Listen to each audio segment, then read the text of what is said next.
Welcome, fellow innovators. My name is Vanessa Chan. I'm the Vice Dean of Innovation and Entrepreneurship and the Brassington Professor of Practice in Material Science and Engineering.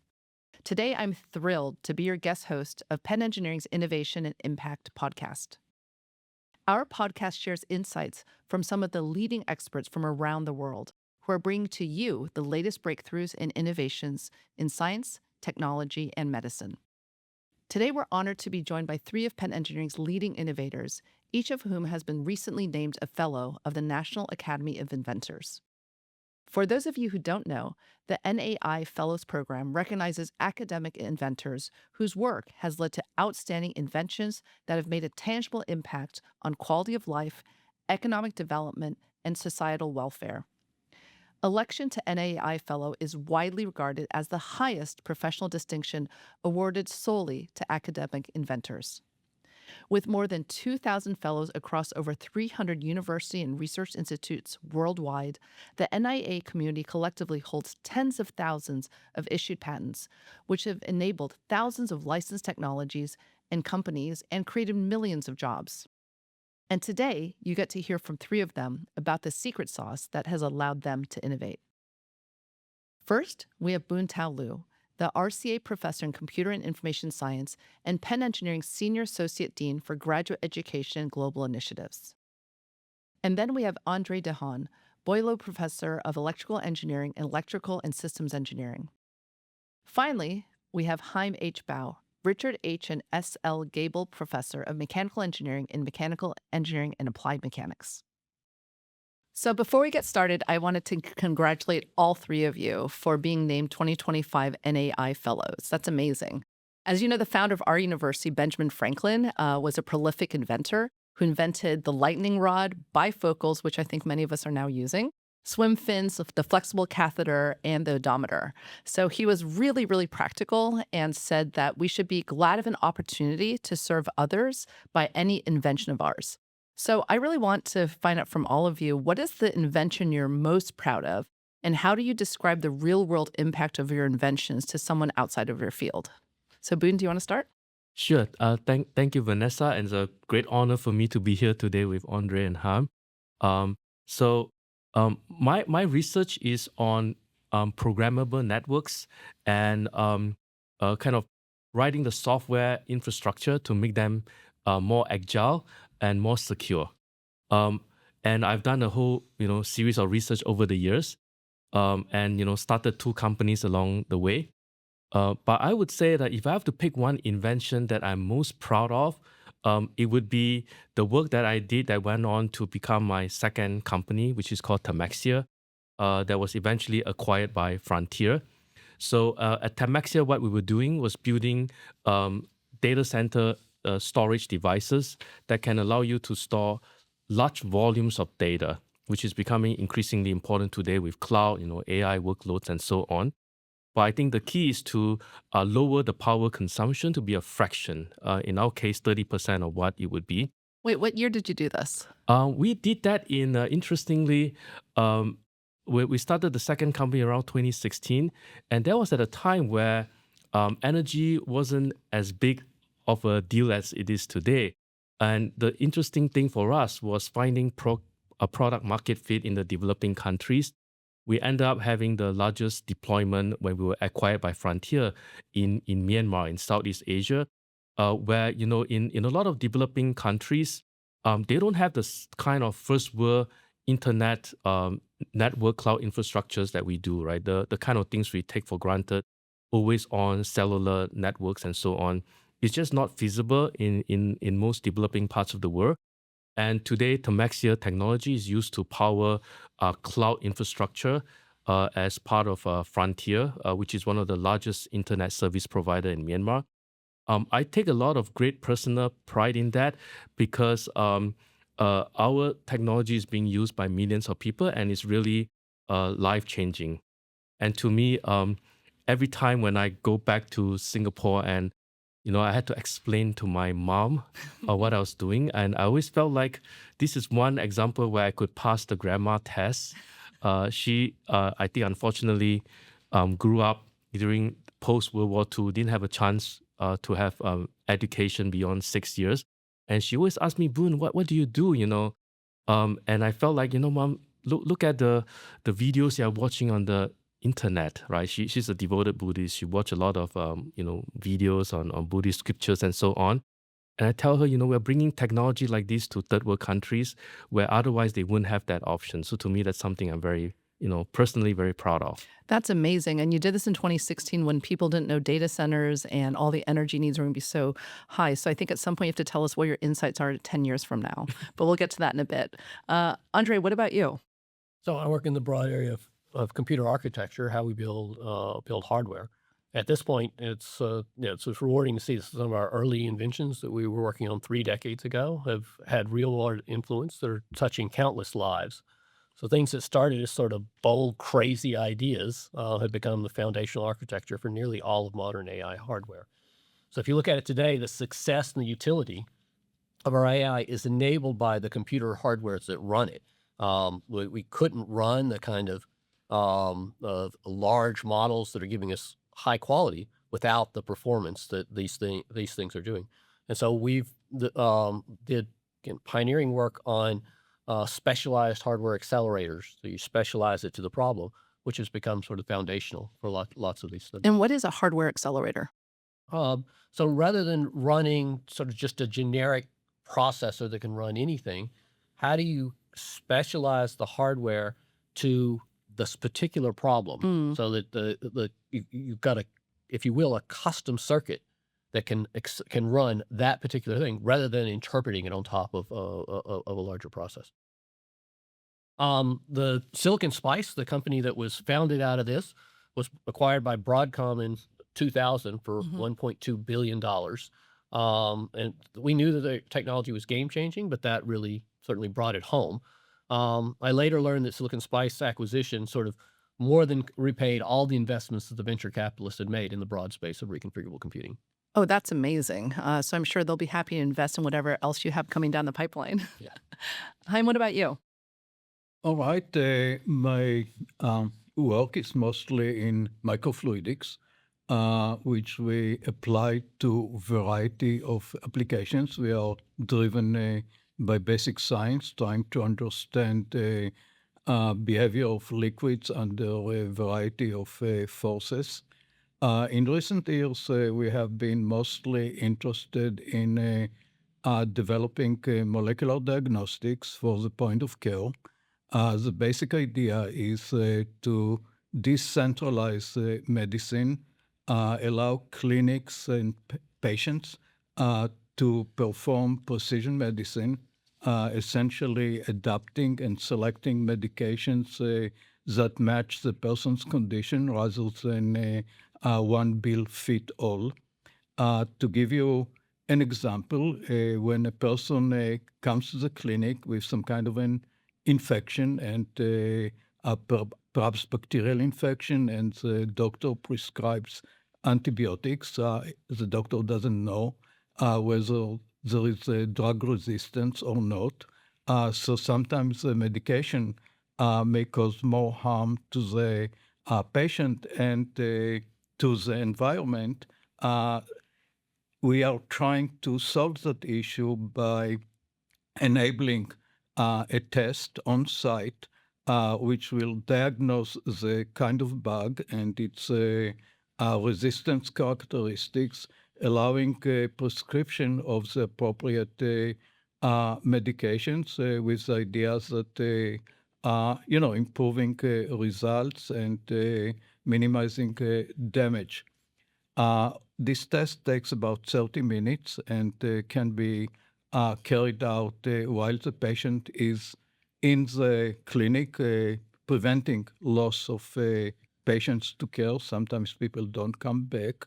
It also allows providing sophisticated testing in resource-poor settings where maybe sophisticated laboratories may not exist, as well as addressing shortage in healthcare personnel outside major cities, which is supposed to be growing even in the United States. Furthermore, same technology is not restricted to humans. It can be applied to to farm animals, as well as to the food supply, water resources, and the like. You may remember that a couple of years ago, the price of eggs jumped nearly twice. This was because of the avian flu.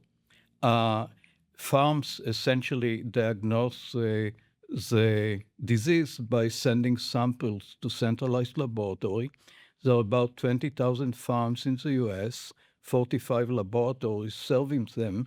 So you can assume that there is significant delay between sample collection and test results. However, the disease spreads rapidly because farm animals are stored, so to speak, in very high density. And if control measures are not enacted immediately, the economical damage is devastating as well as endangering the food supply. And this is just one example of many. That's incredible. When I listen to all three of your stories, what is really interesting is that you guys have a very innovative mindset.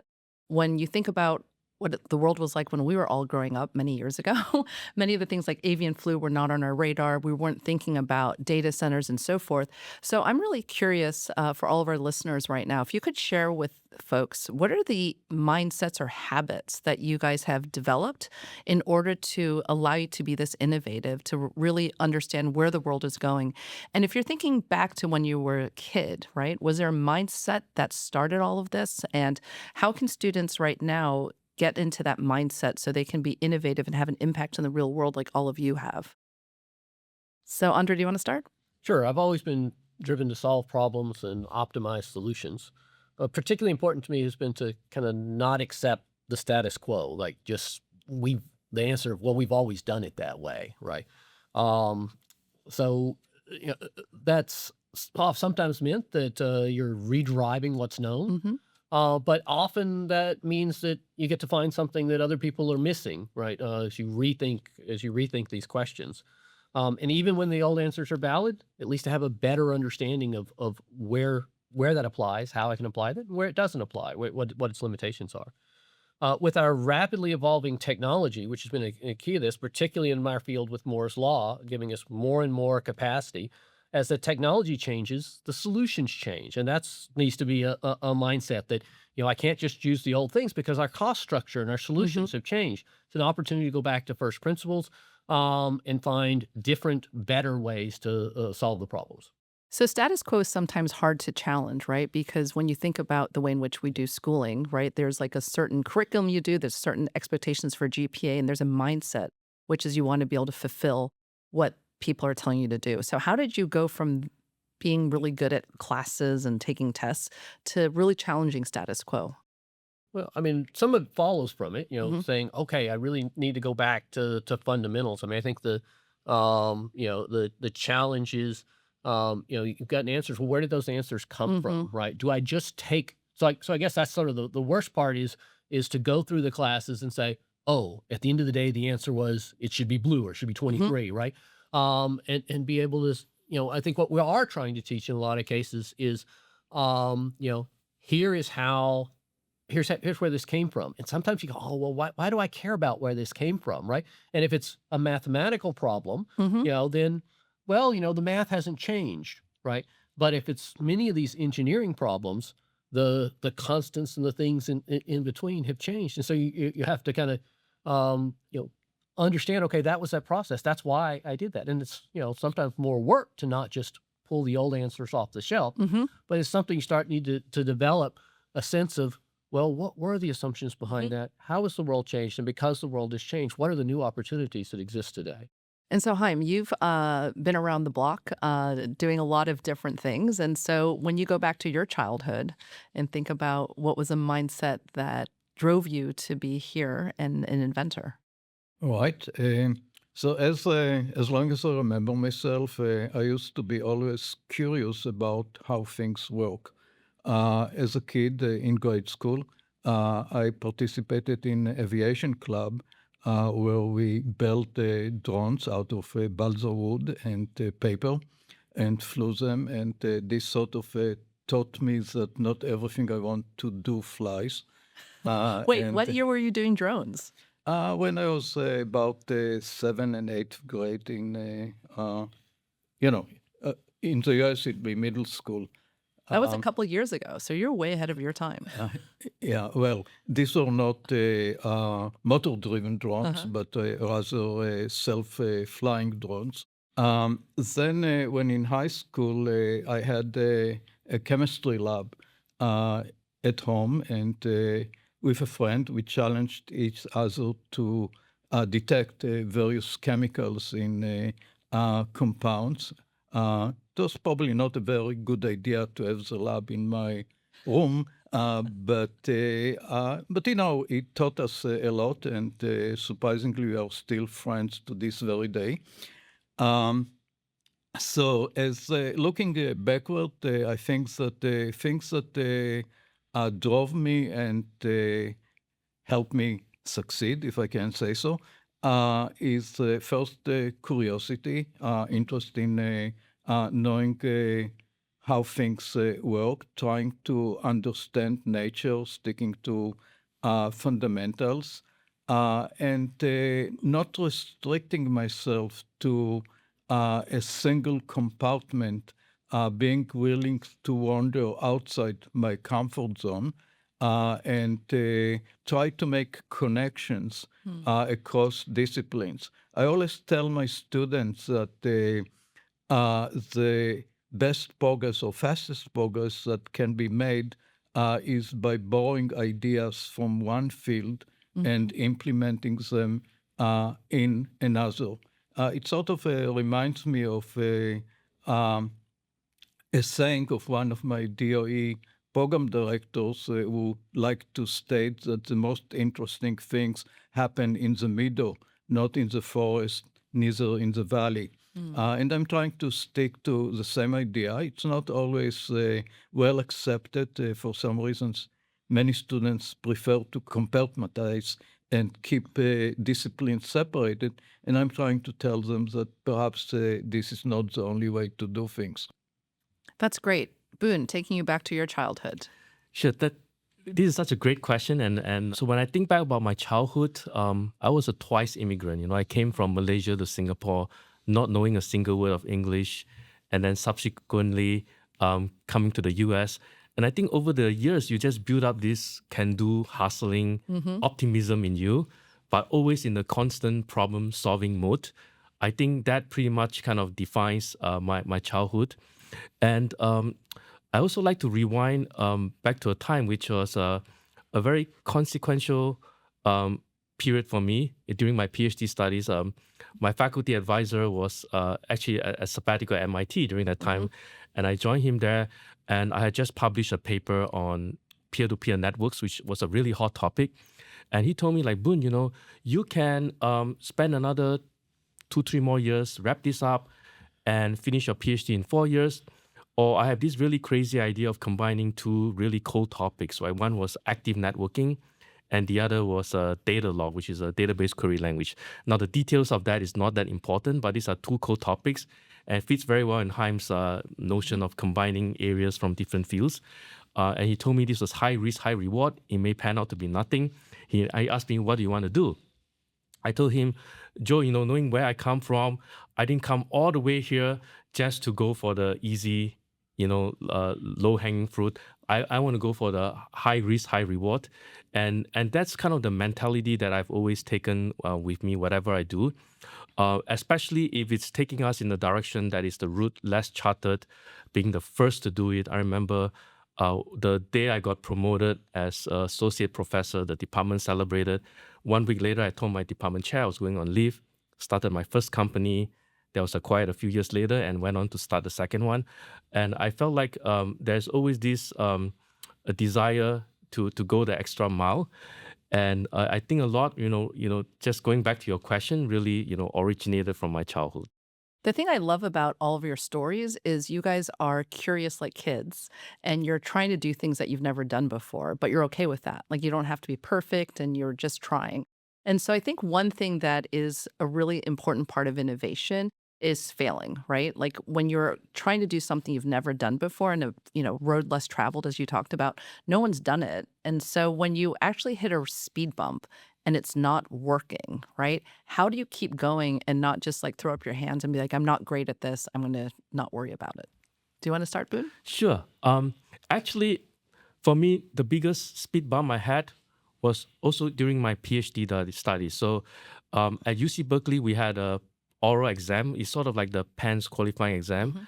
And it was 2 strikes, you're out. So I actually ended up failing that oral exam twice, not because I wasn't knowledgeable technically, but I had big fear of public speaking, and I would freeze in front of the board when a few professors put me under pressure, and I would fold like a pack of cards. And when that happened, the day I failed, I remember going to my co-advisor's office expecting a tongue lashing, and he just went straight to the whiteboard to talk about research. And basically, I received a lot of support. And one thing I did was to overcome my fear of public speaking. Like the fact that I'm sitting here today, being able to speak like that is unthinkable, for me, from my childhood growing up. So how did you overcome that? Because I think that's something many people have a fear of. So I overcome that in 2 ways. First of all, was I tried to volunteer myself to give talks. And the other was the advice that I had. So the professor that failed me twice, he and I went for a walk. And he gave me the best advice that I've been giving to all my students today, even my kids, which is, Boon, when you come to class, you just ask one question. He know I was shy sitting at the back, the quiet kid. He said, just ask one question. Just build up your confidence, And I remember the first time I didn't ask any question. And then at the next class, he was teaching the class. And I finally raised my hand. I remember he fist palm and, like, Boon, you finally open your mouth. But since then, I made it a point, whenever there's a talk, and no question is a stupid question. Even if I'm the dumbest person in the room, I try to stay engaged and I try to ask a question. And I think, of course, at that moment, you feel really bad. You fail your exam twice. You had to petition the school, get your advisors to sign off to do it again. But as the cliche goes, what doesn't kill you makes you stronger. And then when you look back 20 years later, you realize that was the best thing that happened to you. And I'm so glad that you're sharing this, because I'm sure there's people who are listening right now who have failed all kinds of things and think they're not good enough. But you never had that be the mindset. You were like, okay, let's, roll up our sleeves and figure out how to get around this. So André, tell me a little bit about one of your failures. If I look back, I can say that, look at a number of my patents, perhaps most of them, and I can point to, there's the failure that that led to that thing. So we're trying to attack some problem. We think we know the solution, but the sort of existing solutions and the existing prior innovations that we've done aren't solving it, or aren't solving it in a way that the current target audience cares about it. And those failures, those things have driven us, us back to innovate new solutions. And I guess that's something you kind of have to build up over time. But now there's a certain confidence that, this is part of the learning that's necessary. I'll try to be specific. It's going to hard here. We're accelerating matrix operations, right, which are kind of a key component in most of the AI models that we have. And we expect to get huge speed ups from that, to be able to throw lots of parallelism at it and get speed ups there.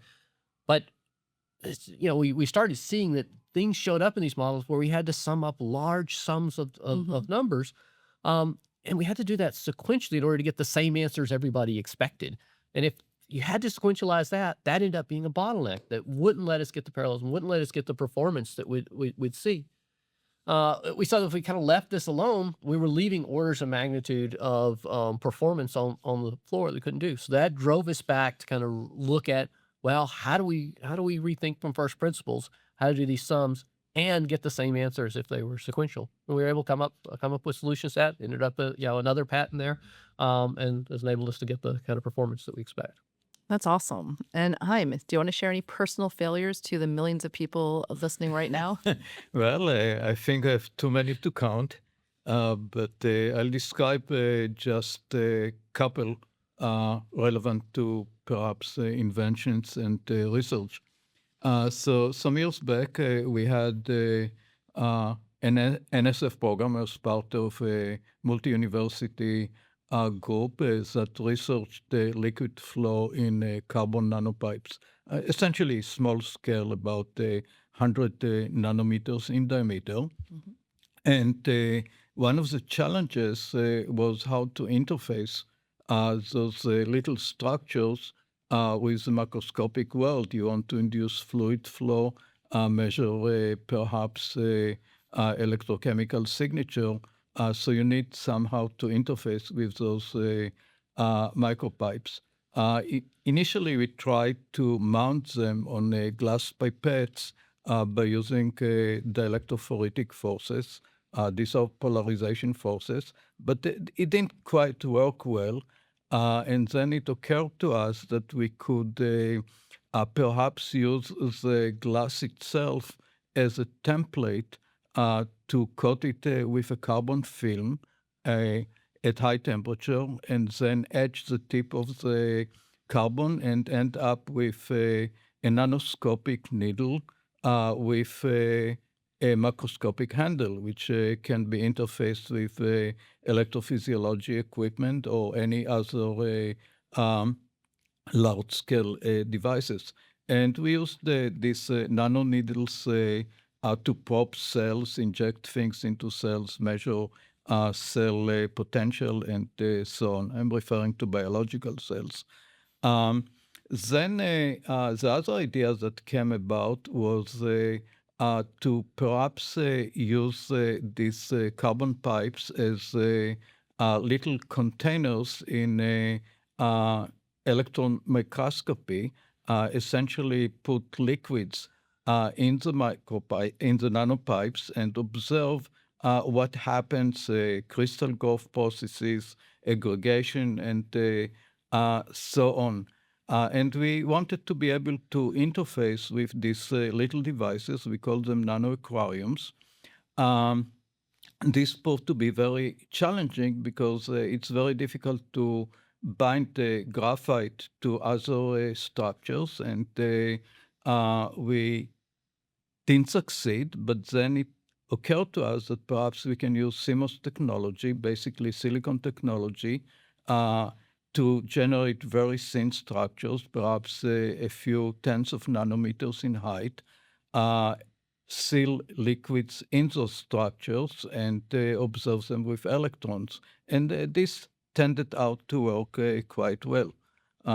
We called it, again, the nano aquarium, and this had some success and a lot of interest from various research communities around the world. That's great. And, when I think about all of your research groups, right, usually there's some type of technology that it's centered around. But in the end, if you're going to have impact in the real world, it's all about finding the problems to solve. And each of you were a little bit like oracles, right, where you were thinking way ahead of 10, 15, 20 years, some of the challenges that might be there. So I wanted to understand a little bit about how do you look at the world and identify problems that you actually want to solve? Because in the end, as Ben Franklin talked about, if we actually can't do that, then you can't really have an impact. And so, Boon, do you want to share a little bit of how you identify problems? Sure. And I think one needs to look at that at different stages of the innovation pipeline, right? So if I put on my faculty researcher hat, then we need to be solving problems that's 10, 15, 20 years out ahead. And looking, projecting what we think are the fundamental problems further out in the horizon, which also interestingly means we shouldn't focus on near-term problems that industry may be best equipped to work on. And oftentimes, the best ideas are found not simply by chasing after the hot topics. I have worked on problems. Sometimes, you look at the hot area and a lot of people are working on it, and you're doing incremental work, and everybody's like running a 100-meter race, and somebody is slightly ahead because of a photo finish and whatever. I think usually that's not like the kind of research that I'm very excited about, but rather those that try to solve more fundamental hard problems, perhaps using ideas that are less well known, but one where we can really make an impact and create a brand new field, like a kind of and each one of us may have only a few of these career-defining home runs, so we got to really choose the problem carefully. However, when you look at the other end of the spectrum, which is further down the innovation pipeline, for example, when I was working on my first company, GenCore, which later became NetSil, and also Tamaxia, there I think your mindset or mentality has to change, right?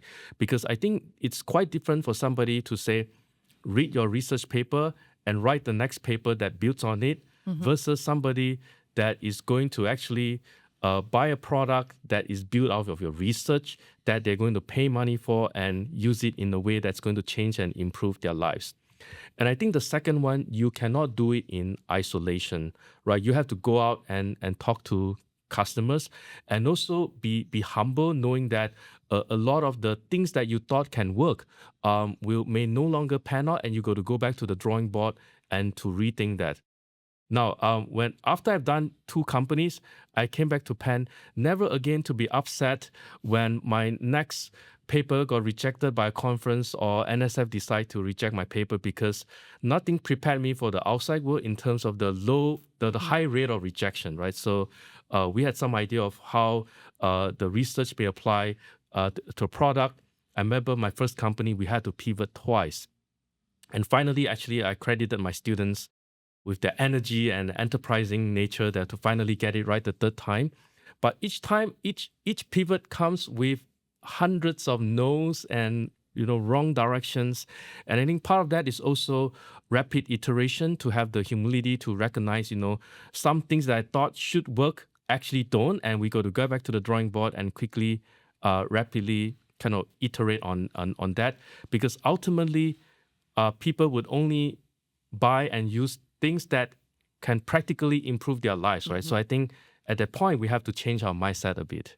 And I know that you had mentioned Mike Tyson at some point as being an inspiration. So I'd love to hear about that. Oh, sure. So when I was a kid, I remember there was a Mike Tyson quote that stayed with me for a long time. But then I got to internalize it much older, right? What he said at the time was, and I don't remember the exact words, but something along the lines that everybody has a plan until they get punched in their face, right? Now, of course, as a kid watching that, I was like, oh, sure, that means Mike went home, he practiced all kinds of moves, but then once the match starts, he may decide, okay, got to change strategy on the fly. But when I was older, starting to doing research and so on and so forth, I kind of view that through a different lens, in the sense that the training that you get is sort of like shadow boxing, right? You can prepare, and likewise in the research lab, you can simulate, you can build all kinds of mathematical models, you can do experiments in a much controlled setting. But once you go out to the real world, recognizing that, sure, a lot of the fundamentals may not change, fundamental laws of physics does not change that much. But the way people use, the way people perceive, all of that can change. And the best, most laid out plan, once the rubber hits the road, may no longer be what you thought it was. And so the need to kind of have a more agile mindset becomes important. And Haim, you've been focused now on personalized medicine. So how did you know that was a problem to solve many, many years ago when it was not such a fad? Well, in my case, it's a process of evolution. So I started my academic life interested in basic engineering and science problems, mostly in fluid mechanics and transport processes. And I wasn't so much applications driven. So one thing led to another. Early in my career, I was interested in dynamical systems and chaotic behavior. So I constructed an apparatus for our undergraduate laboratory in which students can observe chaotic behavior in a thermal convection loop. One of the TAs for the lab was a robotics person, and we started talking about perhaps we can control the chaotic behavior in the loop, and turned out that we could, which led me to get interested in flow control, not necessarily in a loop, but also in larger systems where there are numerous degrees of freedom. And one needs to use large numbers of sensors and actuators. This led to an interest in CMOS, technology, MEMS technology, to build those devices, which turned out to work quite well in the problems we were interested in. And then we started looking at fluid flow on small scale, which led to interest in electrokinetics and other things. We knew very little about biology, but our work um, got a notice from other members of the community, and people started interacting with us in biophysics and other things, which forced us to learn new tricks and learn biology, something that in high school I was very bored by, but now it seems to be much more fascinating. And from there, we moved to applications in medicine and diagnostics. And what about you, Andre? How do you find problems to solve? Yeah, I mean, I think it's a combination of fundamentals and pain points, right? Mm. We're always asking sort of what's holding us back today. What are our bottlenecks? Where are people feeling pain with the existing technology, right? And what do they care about today, right? But we're also trying to understand, get a fundamental understanding of kind of what the design space is, where we're, what we can do. This allows us to know sort of what the choices are, and particularly sort of where the mainstream hasn't looked, right? But Mm. where there are opportunities that that haven't been explored. So if we can understand that better, we can understand, oh, here's some things that may provide opportunities for the future. Um, as I mentioned before, kind of as we're looking at how is technology to change, and you said looking ahead, Hmm. how do we expect technology to change? So particularly in our field with Moore's law scaling, you can go back to Feynman saying there's plenty of room at the bottom, and saying, well, we can expect that we're going to get smaller devices, larger things. How's that going to change? Where do our old architectures and things break down? Where are the new opportunities that come up from that? And oh, when we do hit that bottom, that's going to change the world too. And how do we address that? So we can look back at some of these fundamentals, fundamental scaling, fundamental in size and in features, whatever, and say how is that going to change things out there, and how do we get ready for it right there? So we've always been looking at that, and again, as these costs change, what are opportunities to kind of rethink the solutions that are out there and find better ones? So, the last question I want to ask is all of us are here because we're trying to inspire the next generation, right? We're all professors interacting with students. And I really want you guys to give some career advice to folks who are listening about if innovators want to really have an impact in the world. What advice would you give people who are just starting off in their career, the next generation? What should they focus on if were to talk to our students? And you want to start, Haim? Well, my first advice is learn the fundamentals, have very good understanding of the science and engineering uh, in which you are interested, something that makes you tick. And then don't close yourself in a box.